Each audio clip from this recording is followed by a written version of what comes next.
Do your nails break the minute they grow, which frustrates you because it holds you back from growing the beautiful and feminine natural nails you desire? Well, a few years ago, I used to be in your same exact shoes. These were my nails back in 2020, and they were a mess. They were peeling, they were breaking, they were stained, and they were not even. But after I quit doing these 5 things, here's how my nails look now. So in this video, I'm going to share the 5 things I stopped doing and the 5 things I started doing so you can transform your nails just like me. Number 1, I quit using nail hardeners, which is completely shocking because nail hardeners are the #1 recommended product to grow your nails. But when I tried using nail hardeners for a very short period of time, what I noticed was my nails felt very, very, very hard. And when I mean hard, I don't mean hard, strong. I mean so hard that if I put any bit of pressure on them, they were going to break.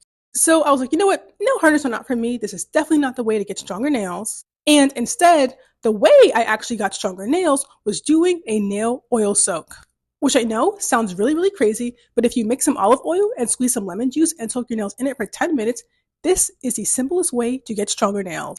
And it has worked for many women.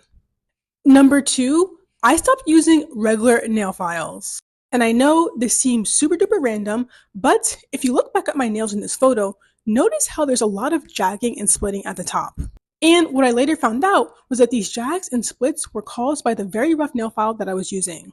So once I tossed that file and switched to a glass nail file instead, these are the way my nails look. They are way smoother because the glass nail file is a lot softer and does not cause these jags and splits. And they also last way longer. And of course, one of my favorite nail files to use is the one from Bonafide Beauty.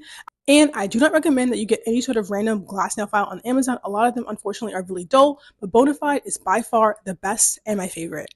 Number 3, I quit getting manicures at the nail salon, which I know sounds absolutely crazy, but let me explain why. Over the years, what I have found is that the main goal of nail salons is to keep your gel and polish on for as long as possible, which of course is what most people are paying for.